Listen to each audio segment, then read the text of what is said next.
Oke, selamat malam. Assalamualaikum warahmatullahi wabarakatuh. Waalaikumsalam warahmatullahi wabarakatuh. Waalaikumsalam warahmatullahi wabarakatuh. Waalaikumsalam, Pak. Oke. Selamat malam dan salam sejahtera untuk kita semuanya. Ini kita lanjutkan, mari kita berdoa. Sesuai dengan agama dan keyakinannya masing-masing, berdoa dipersilahkan.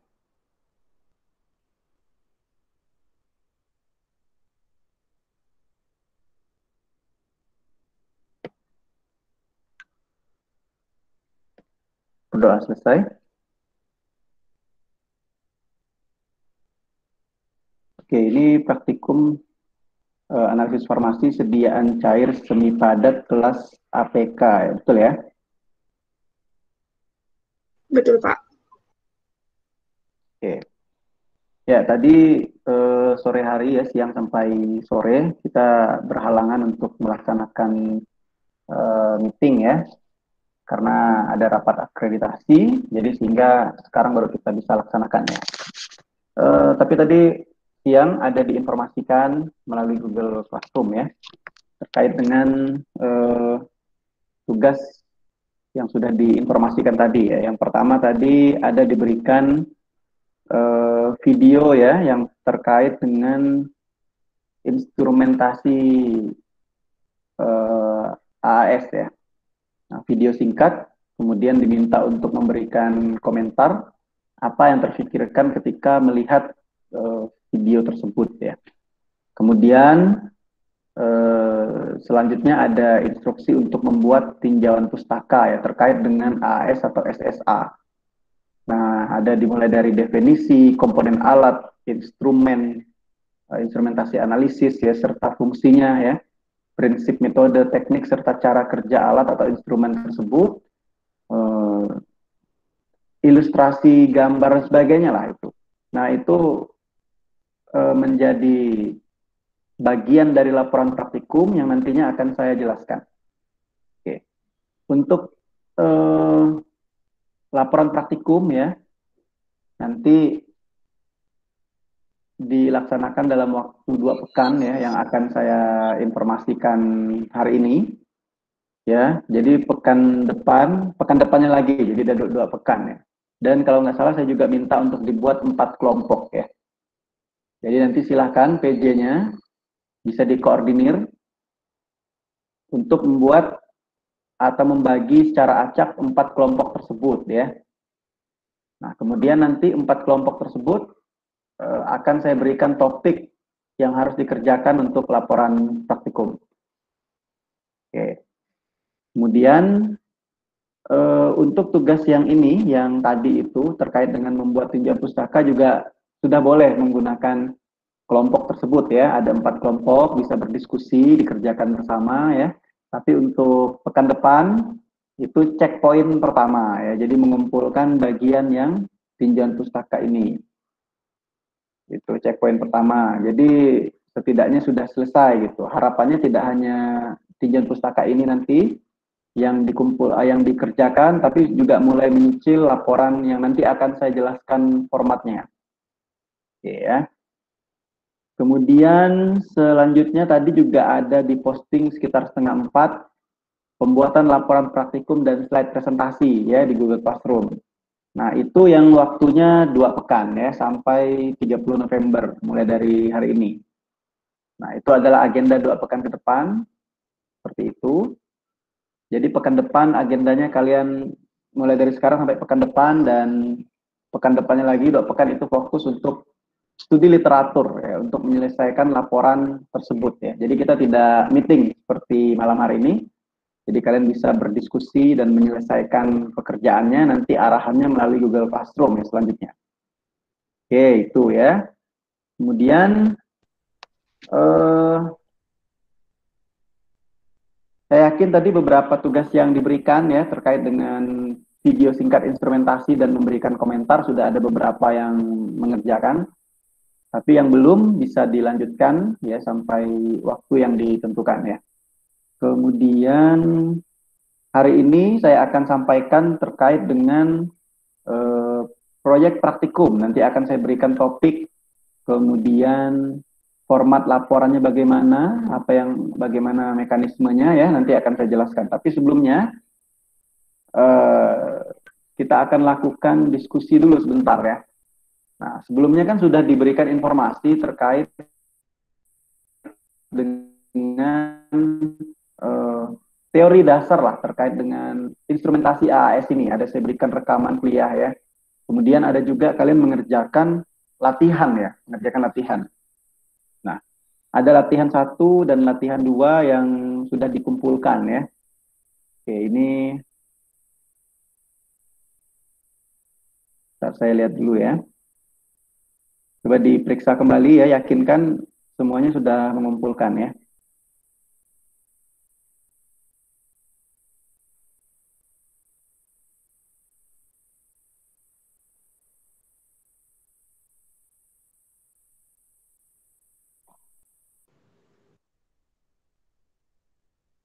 Oke, untuk kelas ini sudah mengumpulkan semuanya ya.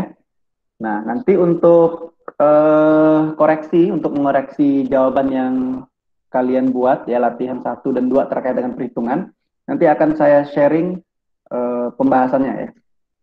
Seperti itu. Oke. Kemudian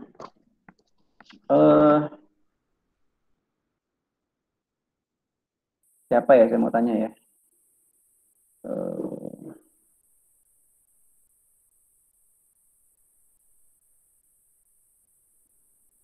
Oke, Didi Hermawan. Nah, Didi Hermawan.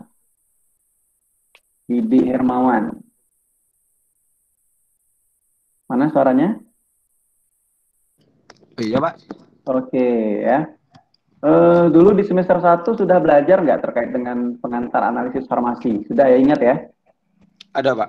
Ada. Di semester 2 dilanjutkan dengan ada analisis instrumen ya, ada ya? Iya, Pak, ada, Pak. Ada. Nah, apa yang dipelajari di semester 1 di pengantar ANFAR ya, dan juga di semester 2 analisis instrumen? Secara garis besar apa yang dipelajari ini?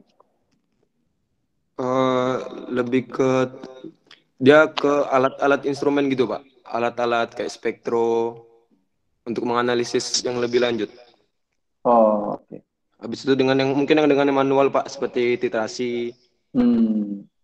Ya. Oke ya. Nah, jadi di situ sudah dipelajari ya. Jadi kalau di semester 3 ini judulnya itu lebih aplikatif gitu ya. Nah, di Kimia Farmasi, mata kuliah kalian ini judulnya analisis formasi sediaan cair semi padat gitu ya namanya kan? Iya, Pak. Nah, jadi ada analisis formasi sediaan cair semi padat. Kemudian di semester yang sama, semester 3 ini, di atau di departemen atau di bagian teknologi farmasi, formulasi ya, itu kalian tentunya sudah mempelajari bagaimana formulasi dan teknologi sediaan cair semi padat. Sudah ya semester ini ya? Ada kan mata kuliahnya ya? Ya, formulasi dan teknologi sediaan cair semi padat. Di bahan alam juga ada dipelajari itu. Bahan alam terkait dengan sediaan cair dan semi padat. Nah, seperti itu. Jadi intinya terintegrasi dalam satu bentuk sediaan, berdasarkan bentuk sediaan, ya, sediaan cair semi padat.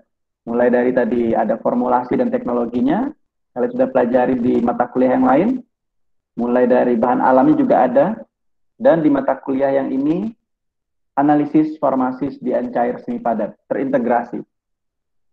Seperti itu.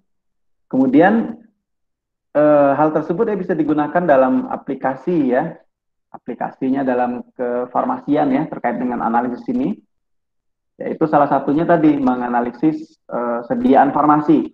Nah, sediaan farmasi berdasarkan peraturan perundang-undangan ya, itu terdiri dari apa? Ada obat ya, bahan obat, obat tradisional, kosmetik termasuk. Nah, kemarin dengan dosen sebelumnya di mata kuliah ini tentunya kalian sudah mempelajari dengan Bu Pratiwi ya, Bu Tiwi ya, terkait dengan analisis farmasi sediaan cair semi padatnya, yaitu emulsi dan suspensi, supositoria ya. Ya, supositoria ya, emulsi dan supositoria. Itu adalah salah satu bentuk sediaan cair semi padat. Ya. Dari segi namanya berarti ya sediaannya cair dan semi padat ya. Kemudian dengan Pak Fajar juga sudah ada teori kan ya tentang analisis formasi untuk sediaan krim ya kalau nggak salah ya. Krim dengan apa ya? Ingat nggak krim dengan apa?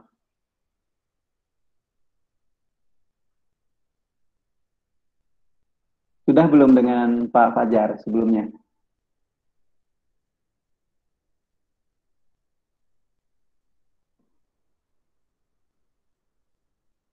Pernah, Pak.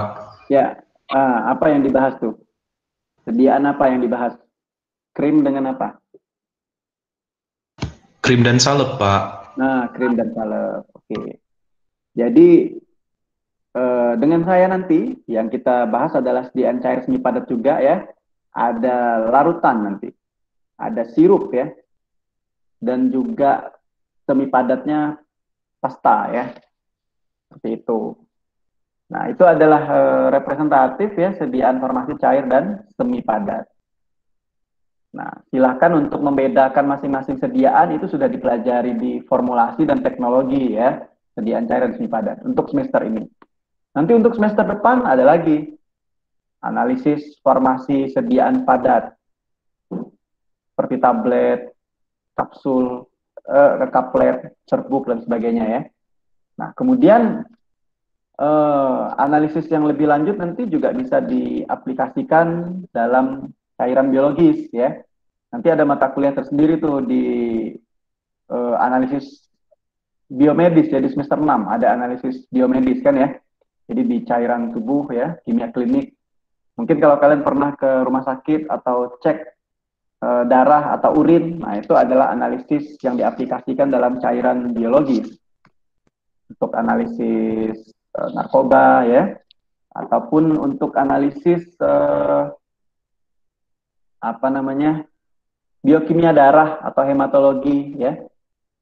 Nah, itu juga bagian dari analisis yang diaplikasikan ke cairan biologi. Oke, tadi udah dijelaskan oleh temannya ya di semester 1 itu di pengantar Anfar dari pelajari terkait dengan metode analisis. Tapi yang konvensional, tradisional ya. Seperti titrasi tadi yang disebutkan, atau titrimetri atau volumetri. Nah, kenapa disebut dengan volumetri? Karena hasil pekerjaannya itu menghasilkan suatu volume. Kalian ingat-ingat di lab waktu itu sedang melakukan titrasi ya. Yang dihasilkan adalah volume. Dari volume yang dihasilkan, kalian hitung dengan rumus sehingga didapatkan konsentrasi atau kadar, kan seperti itu. Nah, itu titrimetri atau volumetri. Metode konvensional yang lain adalah gravimetri. Ada bobot konstan yang kalian timbang gitu ya. Yang praktikumnya dulu kita ada wawancara, ingat nggak ya? Yang nggak lulus ngulang lagi. Nah, ya, ada itu ya, harusnya masih ingat. Nah, kemudian di semester 2 ada analisis instrumentasi. Di situ metode yang digunakan bukan metode yang diajarkan, bukan metode tradisional atau konvensional, tapi beralih kepada metode yang lanjut. Ada metode instrumentasi ya, atau modern. Nah, itulah yang tadi disebutkan, ada spektro, ada kromatografi, ada elektroforesis. Untuk spektro sendiri ada spektrofotometri UV vis, fluorometri ya, ada AAS, ada apalagi KCKT ya, atau HPLC dan lain sebagainya. Nah, dengan Bu Tiwi kemarin juga sudah menyinggung, mengaplikasikan ilmu di semester 1 dan juga di semester 2-nya itu untuk semester 3 ini, yaitu apa? Ada analisis asam salisilat juga ya. Nah, menggunakan spektrofotometri UV vis, ya enggak? Nah, alat yang digunakan UV vis. Yang dihasilkan berupa absorbansi, kemudian untuk menetapkan kadar dari sampel itu berapa berdasarkan perhitungan. Maka yang kalian lakukan adalah memasukkan absorbansi sampel ke persamaan kurva baku ya, persamaan regresi linear ya kan. Ada absorbansinya, kalian masukkan ke Y, yang sama dengan Bx plus A itu, masukkan Y, maka didapatkanlah X, yaitu konsentrasi. Masih ingat ya? Kemarin dengan dosen sebelumnya sudah belajar itu ya, di praktikum maupun di teori kan? Masih, Oke. Pak. Ya. Kemudian dengan Pak Fajar juga disinggung ada alat yang digunakan, yaitu ada yang konvensional juga, titrasi ya, ada juga yang instrumentasinya yaitu KCKT dalam menganalisis salep maupun emulsi. Nah, dengan saya ini tentunya kita gunakan alat yang lain lagi gitu, yaitu spektroskopi serapan atom atau ASSA atau AAS seperti itu ya. Nah, oke. Sebelumnya saya akan tanya dulu nih terkait dengan itu. Jadi sudah paham lah ya, ada pembagian dosen ya. Ada 3 dosen dan memberikan masing-masing sampling-sampling yang berbeda-beda ya, biar kalian juga mendapatkan informasi yang lebih kaya lah seperti itu. Oke. Boleh Suci Apriliani ya.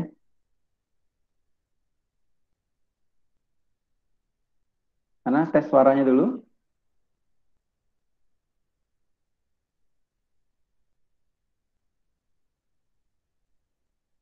Suci?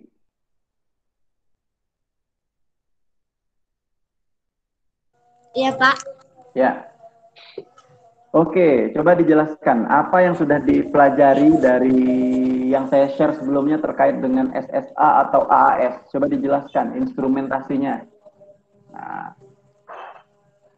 apa itu AAS atau SSA?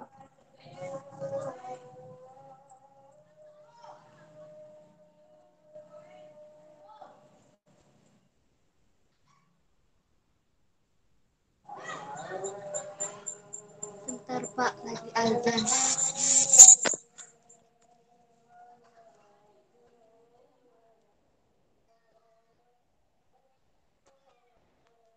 Spektrofotometri serapan atom AS adalah suatu metode analisis yang didasarkan pada proses penyerapan energi radiasi oleh atom-atom yang berada pada tingkat energi dasar. Penyerapan tersebut menyebabkan tereksitasinya elektron dalam kulit atom ke tingkat energi yang lebih tinggi. Kemudian ada 3 proses atomisasi, yaitu atomisasi nyala, yang kedua Furnace, yang 3 penguapan. Kemudian instrumentasi SSA itu ada 5. Yang pertama sumber sinar, itu ada lampu, katoda, barongga atau electrodelis discharge lamp.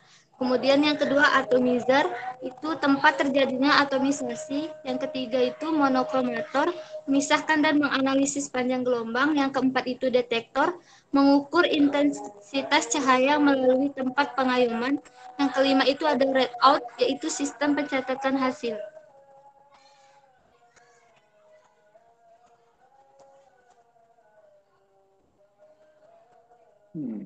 Oke. Pernah lihat nggak alatnya? Enggak, Pak. Enggak, secara langsung belum ya. Tapi tadi yang di-share di video sudah lihat ya, itu yang ada di lab kita ya. Udah. Sudah lihat belum tadi di video yang di-share? Udah, Pak.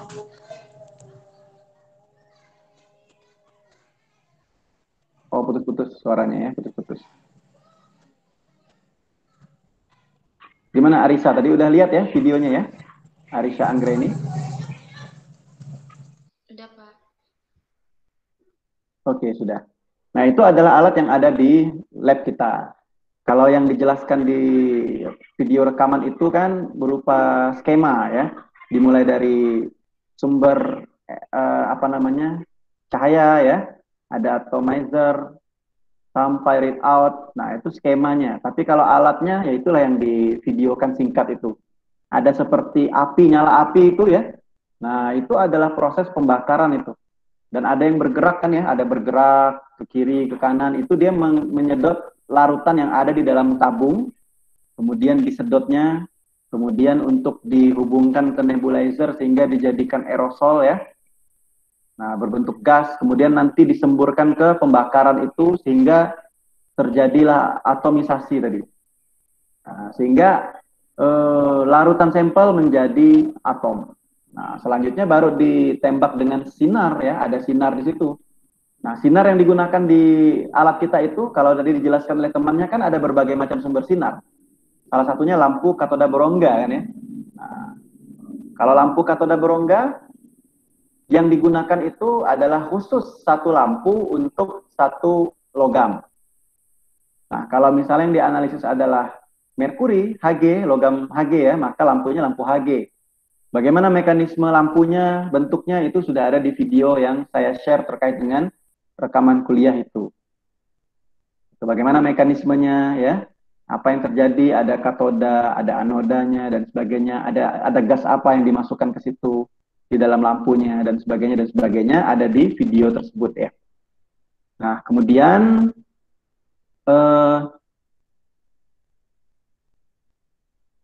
tadi juga sudah dijelaskan terkait dengan instrumentasi. Ada komponen-komponen alat apa saja yang ada di apa namanya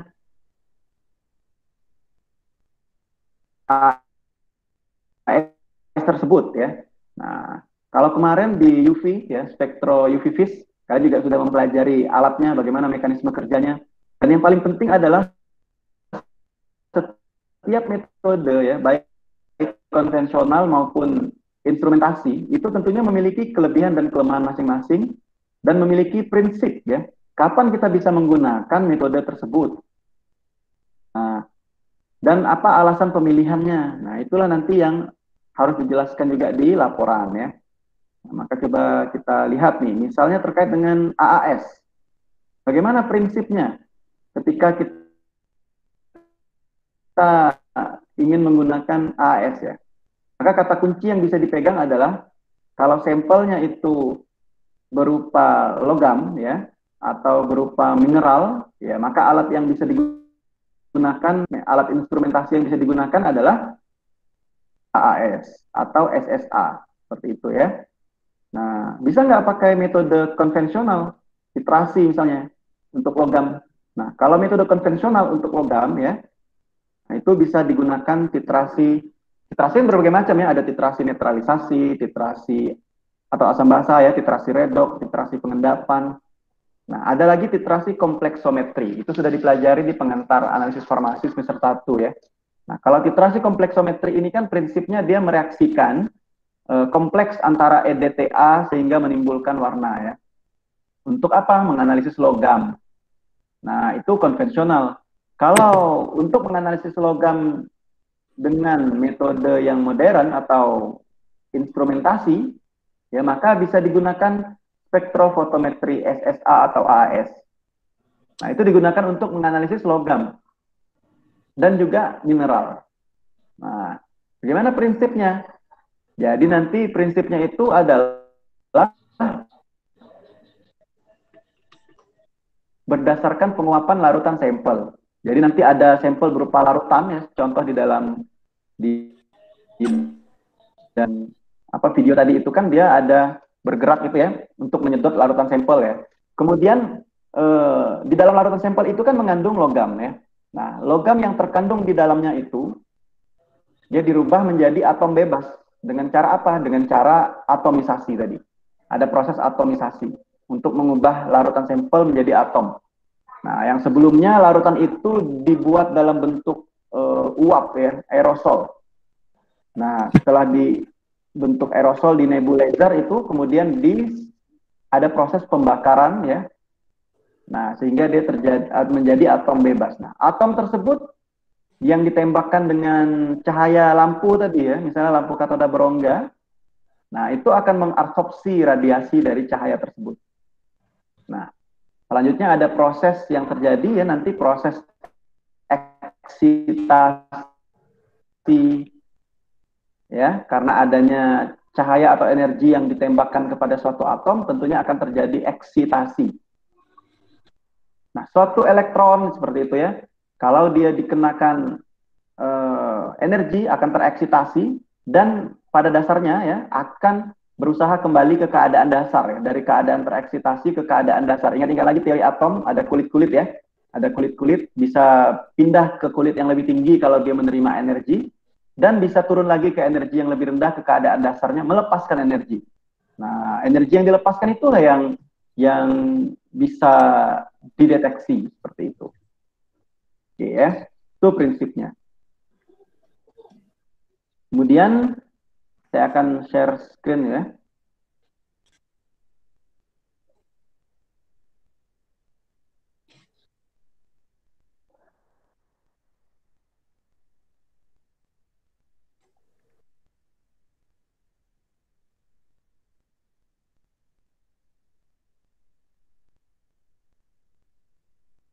Oke, ini ya.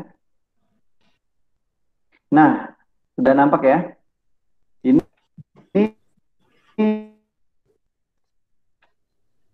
ada padat. Nah, percobaannya dengan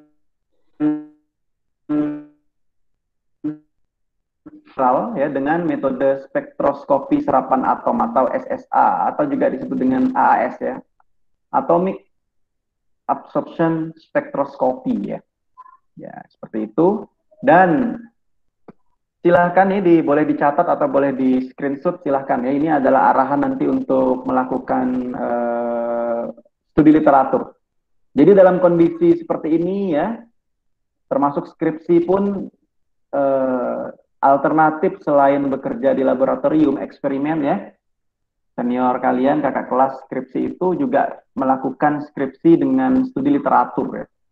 Nah, ini adalah salah satu gambaran kalian dalam melakukan praktikum dilakukan dengan studi literatur dari berbagai referensi, jurnal-jurnal penelitian ya, dan referensi-referensi. Jadi kalau tipe praktikum itu kan ada berbagai macam. Praktikum yang tingkatan yang dasar itu adalah ketika mahasiswa diberikan judul praktikum, diberikan cara kerja yang jelas, alat bahan yang jelas, mahasiswa tinggal mengerjakan di lab, semuanya sudah tersedia. Tinggal ngikuti aja arahan yang ada. Nah, tingkatan yang lebih lanjut adalah mahasiswa diberikan topik saja, ya, terkait dengan bagaimana cara kerjanya, alat bahan apa yang digunakan, itu mahasiswa yang mencari. Nah, inilah yang akan kita lakukan. Jadi saya hanya memberikan topik, dalam hal ini 2 topik, bisa dilihat di sini. Nah, nanti silakan PJ-nya, penanggung jawabnya boleh dikoordinir. Kelompok sudah dibagi dan tunjuk ketua kelompoknya, ya, 1, 2, 3, 4. Misalnya kelompok 1 dan kelompok 3, dapatlah topik yang pertama ini, tentang analisis kadar kalsium dalam pasta gigi. Contohnya seperti itu ya. Kemudian kelompok 3 dan 4, berarti dapat yang satu lagi, analisis kadar besi Fe dalam sirup tambah darah. Nah, jadi di sini bentuk sediaan cair semi padatnya ada sirup, ada pasta. Kemudian yang ingin dianalisis kadarnya adalah kalsium pada pasta gigi, dan yang kedua besi atau Fe pada sirup tambah darah. Oke, itu topiknya ya. Siapa yang dapat topik pertama, siapa yang dapat topik kedua, silahkan diatur sesama kalian ya, bisa dicabut undi dan sebagainya. Berarti karena ada 4 kelompok, ada 2 kelompok yang topiknya sama. Tentunya laporannya kan tidak sama persis karena kelompoknya beda. Jadi silahkan nanti dalam 2 pekan mulai dari sekarang ya, bisa diskusikan dan diselesaikan laporan praktikumnya ini dengan topik 2 ini ya. Jadi 1 kelompok 1 topik saja, tidak dua-duanya ya, tergantung topik mana yang kelompok tersebut dapatkan. Oke. Nah, apa tujuannya dari praktikum ini ya? Jadi nanti diharapkan mahasiswa dapat memahami dan menjelaskan terkait dengan instrumen spektroskopi serapan atom. Nah, itu yang saya minta tadi di video untuk dibuat tinjauan pustaka, itu adalah bagian kecil dari laporan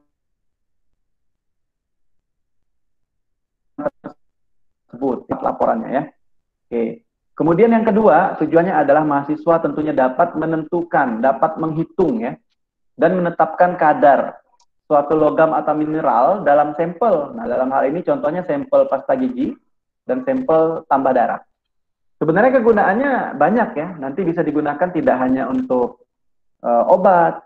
Kalau ini kan bisa juga untuk kosmetik, ya misalnya ada nggak kandungan merkuri dalam kosmetik, atau bisa nggak menentukan timbal ya. Nah, pokoknya kalau ada logam dan mineral ya, bisa digunakan dengan metode ini. Makanya nanti di dalam tinjauan pustaka salah satunya yang dibahas adalah terkait dengan AS atau SSA itu sendiri, mulai dari definisi dan seterusnya. Ya, sampai instrumentasi alatnya ya dan prinsipnya lah. Oke. Dan juga keahlian dalam menentukan kadar, karena ini analisis farmasi ya, maka tentunya menetapkan kadar, karena kita analisis kuantitatif. Nah, kalau analisis kualitatif, ya menentukan ada atau tidaknya ya. Nah, seperti itu. Nanti untuk metode, cara kerja bisa di searching dari jurnal penelitian dan sebagainya ya.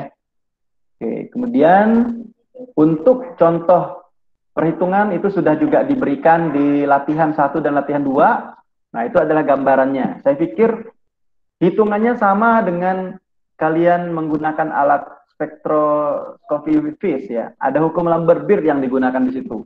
Karena sama-sama absorbansi yang dihasilkan dari alat itu. Spektro UV juga absorbansi, AS juga absorbansi.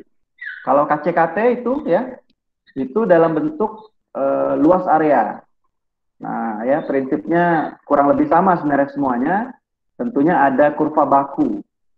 Ada minimal 5 titik konsentrasi kurva baku diukur sehingga mendapatkan absorbansi dari seri konsentrasinya itu.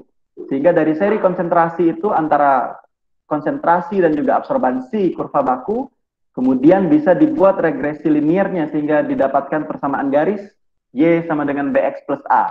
Ya, masih ingat ya? Nah, kemudian untuk mendapatkan konsentrasi tentunya nanti X ya. Nah, absorbansi sampel yang diukur itu dimasukkan ke Y ya dalam apa namanya? Persamaan regresi itu. Kemudian nanti akan didapatkan X. Nah, itu nanti baru berupa konsentrasi dalam ppm misalnya. Selanjutnya untuk mendapatkan lebih lanjut sampai ke miligram yang terkandung di dalam sampel, atau bahkan sampai persen, nah itu dihitung lebih lanjut. Nah ya, nanti untuk hitungan kalian yang kalian kerjakan, yang dikumpulkan itu, nanti akan saya share di mata kuliah, di teori ya, di teori. Pertemuan keempat akan saya share pembahasannya. Nah, kemudian besok kan ada mata kuliah pertemuan ketiga ya, saya akan share terkait dengan analisis kualitatif, kuantitatif, dan sebagainya lah ya. Nah, untuk pengantar di teorinya. Jadi saling mendukung lah antara yang di teori dan juga yang di praktikum ini. Oke, saya lanjutkan. Nah, ini tadi juga sudah dibahas atau dalam bahasa Inggrisnya Atomic Absorption Spectroscopy atau AAS. Jadi kalau dalam bahasa Indonesianya SSA, dalam bahasa Inggrisnya AAS, seperti itu ya. Nah, ini adalah prosedur kimia analisis yang menggunakan prinsip energi yang diserap oleh atom. Nah, ada energi yang diserap oleh atom. Nah, kemudian atom yang menyerap radiasi tersebut dari sumber sinar itu tadi ya, dari source itu, yaitu akan menyebabkan kondisi tereksitasi. Nah, kemudian di mana alat ini ya bisa digunakan untuk menganalisis konsentrasi analit dalam sampel. Nah, contohnya tadi ada pasta gigi ya, ada sirup tambah darah, bisa juga kosmetik atau bedak ya. Yang kita akan analisis ada nggak berapa kandungan logam atau mineral yang terkandung di dalamnya. Ya, karena kalau kosmetik biasanya kan orang mau membuat kosmetik itu sebagai pemutih gitu ya, atau pemutih. Biar cepat itu kan biasanya ditambah dengan logam berat seperti merkuri, raksa. Memang cepat putih, tapi itu adalah efek dari logam berat. Ya, putihnya itu sebenarnya karena kulit menjadi tipis dan sebagainya ya, putihnya pun menjadi tidak wajar seperti itu. Kalau logam berat itu dihentikan penggunaannya, nah itu efek yang dikhawatirkan itu adalah rebound ya. Jadi ada seperti efek balik, jadi efek balik. Bahkan kulit itu akan menjadi gelap, lebih gelap dari kondisi sebelumnya. Itu memang karakteristik dari apa namanya raksa merkuri ya, logam berat. Ya, makanya tidak boleh ditambahkan di dalam kosmetik logam ini. Tapi ada gitu. Yang penting kan kadang produsen ini ya, produsen-produsen yang nakal ya. Yang penting pelanggan itu senang dengan reaksi yang cepat seperti itu, instan, cepat putihnya gitu ya. Nah, maka hati-hati dengan iklan-iklan, apalagi mendapatkan obat atau kosmetik dari tempat yang tidak resmi dengan janji-janji yang instan, cepat dan sebagainya. Hati-hati. Jangan-jangan ada suatu kandungan yang tidak dibolehkan, misalnya mengandung raksa dan sebagainya, atau merkuri. Nah, itu kan seperti itu ya contohnya. Nah, kalau kalsium dalam pasta gigi tentunya itu diharapkan ya, kalsium. Kandungan zat besi dalam sirup juga itu diharapkan. Cuman mau melihat berapa kadarnya.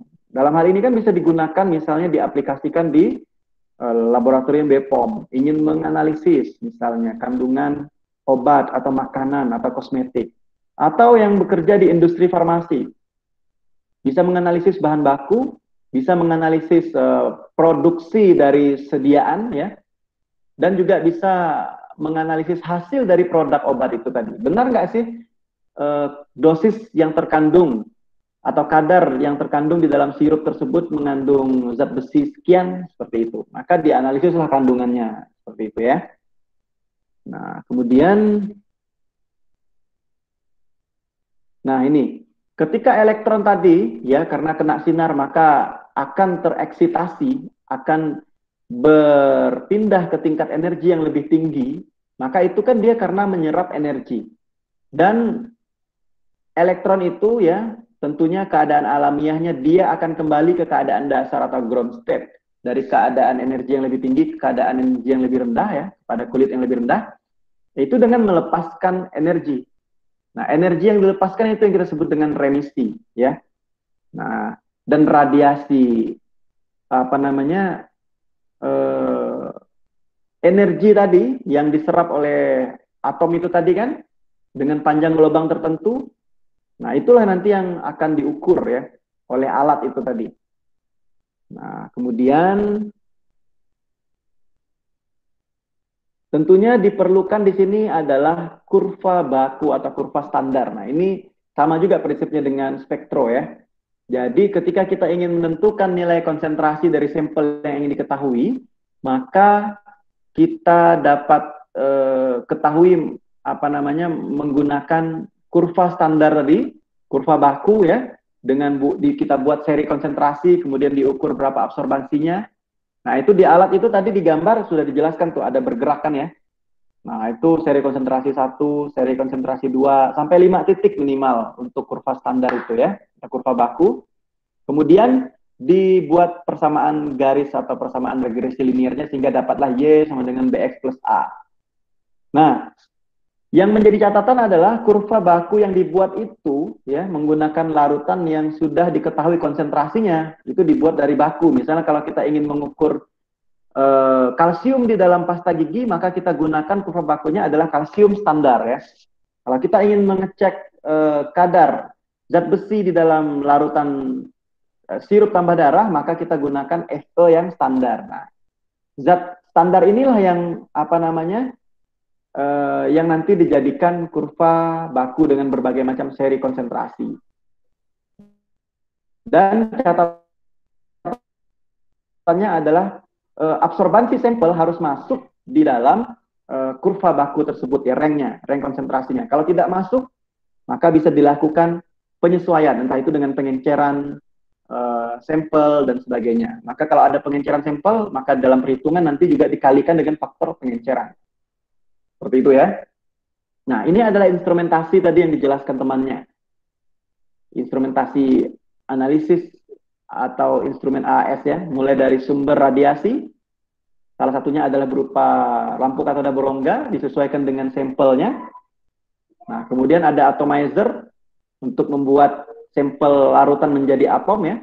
Nah, kemudian di sini ada tempat sampel ya, kemudian diatomisasi, kemudian ada panjang gelombang ini diseleksi dengan monokromator, kemudian ada detektor ya, sampailah kepada readout ya. Jadi hasilnya di sini akan keluar ya. Nah, disimpan atau ditampilkan di monitor.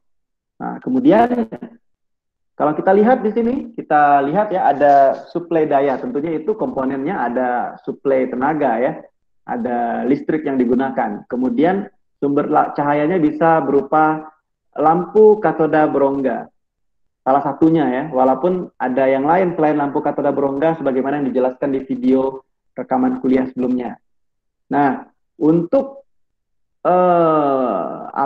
gambaran lampu ini juga sudah dijelaskan bahwa ada anoda ya yang terbuat dari tungsten, ada juga katoda yang bentuknya silindris yang berongga, makanya disebut dengan lampu katoda berongga ya, karena katodanya itu bentuknya silindris yang berongga, di dalamnya itu terisi zat atau gas yang inert. Nah, yaitu yang sering adalah neon dan argon dengan tekanan yang rendah. Itu juga sudah dijelaskan di video sebelumnya. Kemudian atom gas tadi itu akan diionisasi ya dan bergerak cepat, dia menuju ke kutub yang negatif ya. Nah, kemudian karena dia bergerak tentunya akan terjadi tabrakan ya, akan terjadi tabrakan yang akan melepaskan atom logam katoda itu. Nah, kemudian terjadilah eksitasi. Nah, seperti itu. Kemudian ada juga antara lampu tadi dengan atomizer itu, nah antara lampu katoda berongga dengan zat pembakar itu ada pencacah di sini, ya. Nah, letaknya antara sumber cahaya dengan pembakar yaitu untuk memodulasi cahaya yang keluar dari tabung katoda berongga, ya. Nah, kemudian selanjutnya ada pembakar di sini. Pembakar itu di dalam ruangan terdapat atomizer. Inilah yang digunakan untuk membuat atomisasi. Nah, karena apa? Untuk menganalisis melalui serapan atom ini, bahwa sampel harus dibuat menjadi atom, diatomisasi, dijadikan atom. Nah, bagaimana caranya? Ada pijaran api di situ ya. Ada flame dan non-flame kan gitu ya. Ada yang flame ya, ada api, ada juga ada yang elektrotermal, ada tabung atau karbon grafit ya. Kemarin sudah dijelaskan juga. Yang umum ya, pijaran api ini. Ya, kalau di contoh kita itu di dalam gambar itu juga di dalam video tadi yang di-share ya, juga pijaran api ya. Nah, yang suhunya ribuan derajat Celcius, tergantung dengan komposisi gas yang digunakan. Di video sebelumnya dijelaskan berbagai macam komposisi. Nah, yang paling umum itu adalah komposisi gas hidrogen dan oksigen itu menghasilkan 2700 derajat Celcius. Nah, untuk membuat menjadi atom tadi, bahwa sampel itu akan disemprotkan ya menuju api itu ya. Nah, dibuat pengkabutan, dibuat seperti aerosol. Nah, ada nebulizer itu, seperti parfum lah contohnya kan, itu seperti uap kabut ya, itu dibuat nebulizer itu, dibuat kabut aerosol. Nah, kemudian setelah dia menjadi aerosol itu selanjutnya akan dibakar gitu ya di ruang pembakar. Karena ada api tadi yang dihasilkan dari campuran gas itu ya, yang sangat panas ribuan derajat, sehingga jadilah dia atom. Nah, kemudian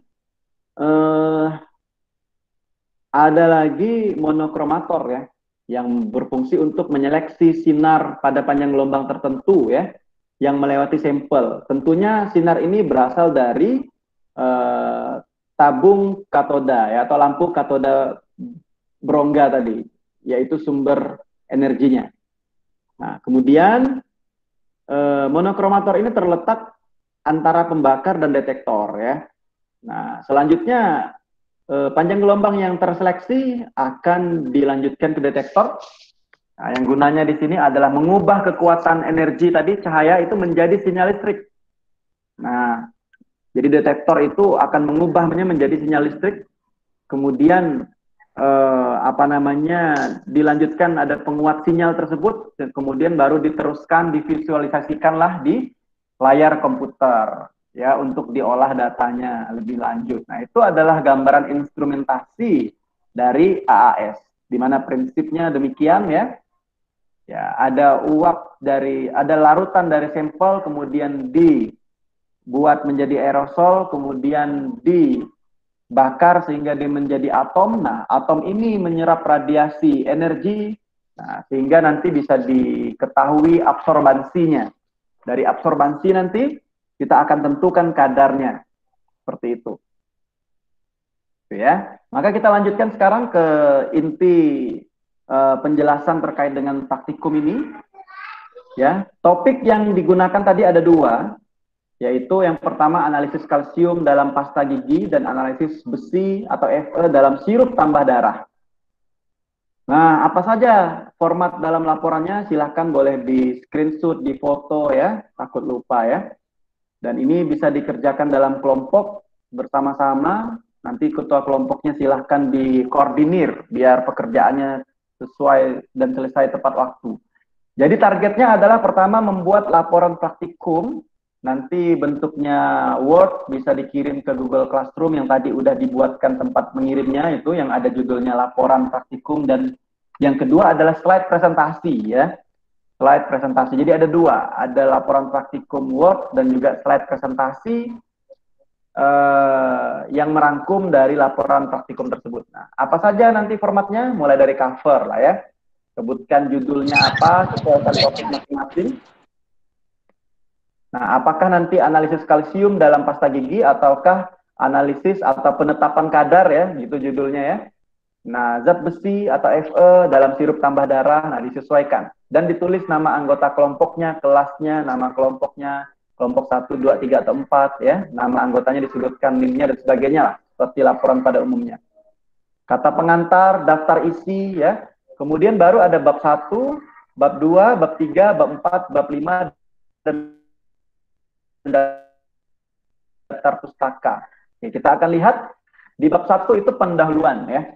Nah, ada A itu latar belakang, nah yang B itu tujuan. Nah, kemudian di bab 2 ada tinjauan pustaka.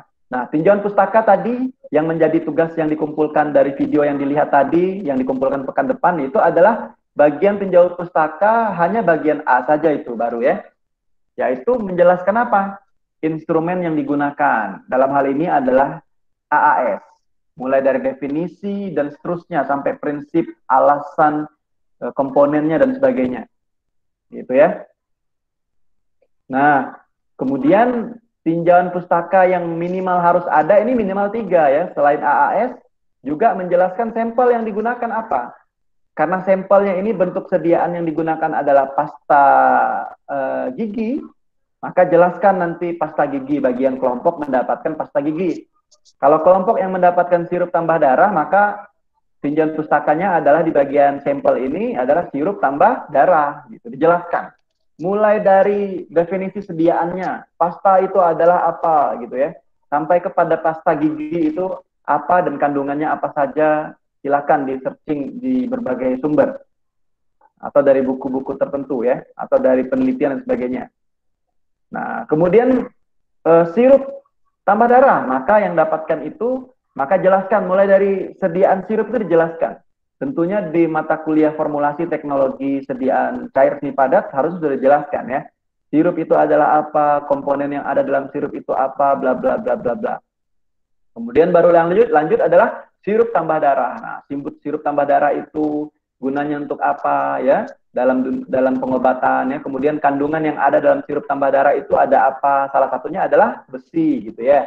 Kalau di pasta gigi tadi salah satunya adalah kandungannya ada kalsium. Baru yang ketiga menjelaskan kandungan yang akan kita analisis, jelaskan gitu.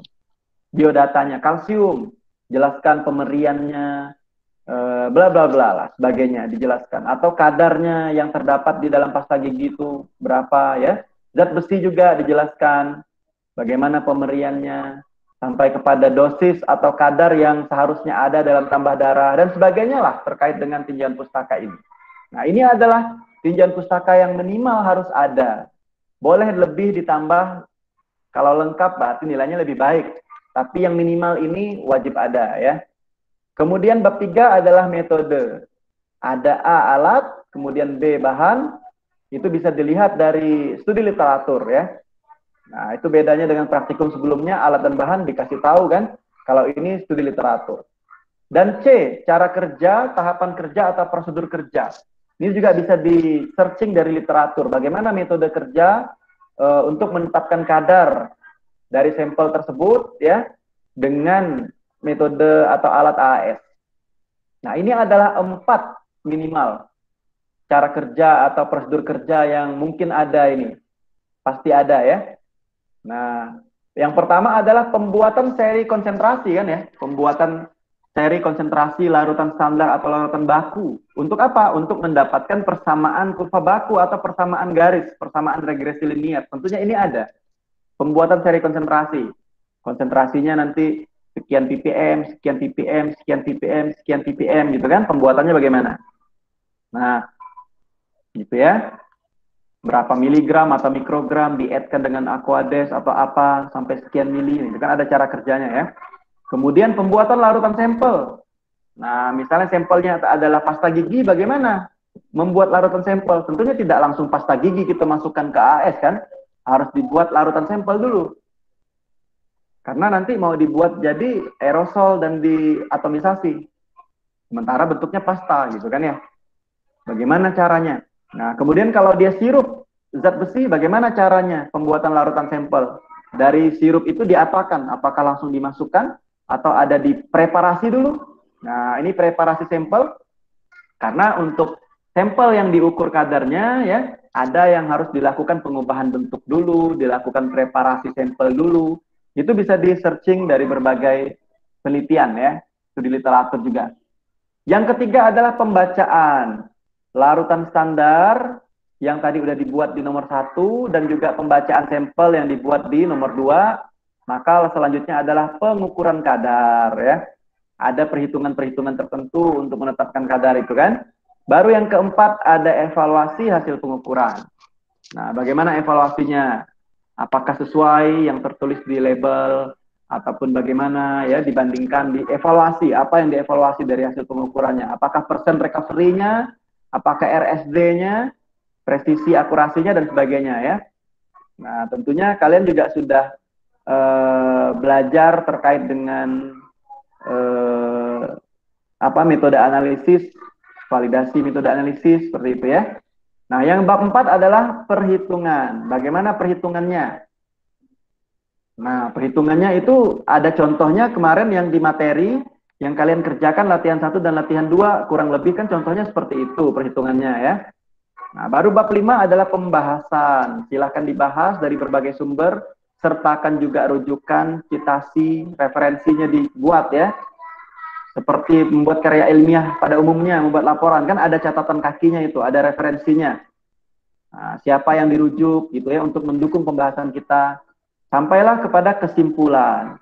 Kemudian daftar pustaka itu dengan Harvard. Nah, kemudian kalau ada lampiran silahkan dilampirkan. Nah, selanjutnya ini adalah contoh rujukan pustaka ya. Selain jurnal ini buku-buku yang bisa digunakan. Nah, silahkan bisa dari berbagai sumber ya. Oke, sampai di sini silahkan kalau ada pertanyaan yang kurang jelas terkait dengan proyek praktikumnya, silahkan. Izin bertanya, Pak. Ya, silakan. Saya mau bertanya lebih ke materi yang di awal sampaikan sih, Pak. Ya. SSA itu kan dia masuk trace analisis ya, Pak. Yang dimana tuh sekelumit kadar yang bisa dianalisis gitu, Pak. Ya. Nah, terus dia juga masuknya kan ke standar eksternal ya, Pak, kalau nggak salah. Di sini nih, tadi Bapak jelaskan dia tuh logam sama mineral yang bisa dianalisis. Kalau misalnya kayak logam transisi sama logam alkali tuh kira-kira bisa nggak ya, Pak? Terus logam yang seperti yang tahan suhu sampai berapa yang dia bisa dianalisis dengan SSA, Pak? Terima kasih, ya. Pak. Oke. Ya, yang namanya logam, mineral ya atau metaloid ya, itu bisa dianalisis dengan AAS ini. Nah, kemudian suhu tentunya sangat tinggi ya. Ribuan derajat. Nah, kalau ingin melihat perbandingannya itu ada di video sebelumnya. Kalau yang pada umumnya tadi adalah campuran antara hidrogen dan oksigen menghasilkan 2.700 derajat ya. Bahkan bisa sampai 3.000 lebih derajat Celcius ya. Yang paling rendah itu sekitar 1.700 ya. Nah, itu ada di video sebelumnya. Jadi kalau namanya logam ini tentunya tahan ya terhadap suhu tinggi tersebut ya, memang harus demikian. Kenapa? Karena harus dibuat menjadi atom. Dengan suhu yang tinggi itulah tadi sampel larutan bisa menjadi atom-atomnya. Nah, seperti itu. Nah, karena yang memang harus diukur adalah berupa atom. Makanya lampunya juga adalah lampu yang khusus dengan logam tersebut. Kalau kalsium ya kalsium ya. Kalau besi Fe ya Fe. Nah, seperti itu ya. Jadi sangat tinggi suhunya memang diperlukan. Kalau rendah ya mungkin tidak akan terjadi itu atomisasi. Nah, seperti itu. Terkait dengan instruksi yang diberikan tadi, ada nggak yang membingungkan? Silakan.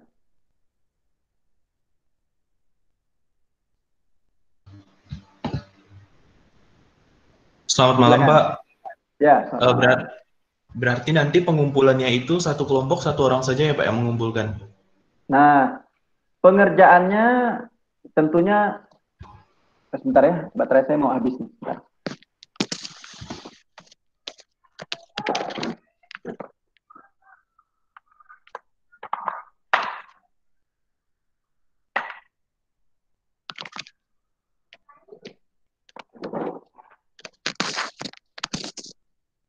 Oke ya, lanjut ya.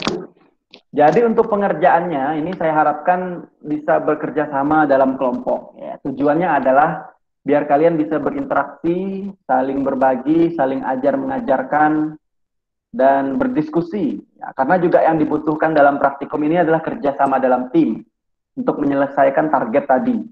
Karena saya tahu kalau dengan dosen yang lain sebelumnya itu kan sudah dalam bentuk tugas individu ya, laporan juga individu kan.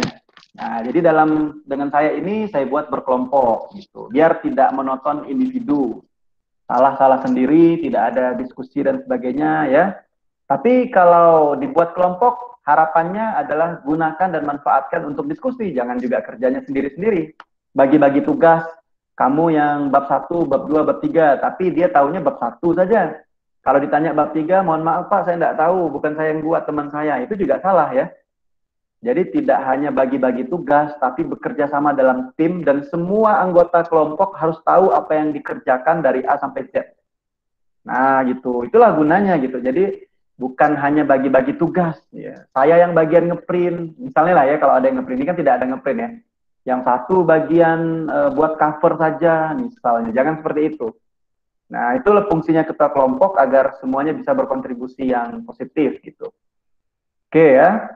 Kemudian pengerjaannya berkelompok, berdiskusi, tapi mengumpulkannya tetap per orang. Karena di Google Classroom itu kan tugasnya untuk semua orang individu ya. Nah, walaupun kerjanya kelompok kan nanti punya file kelompok itu. Tinggal di-upload saja masing-masing gitu.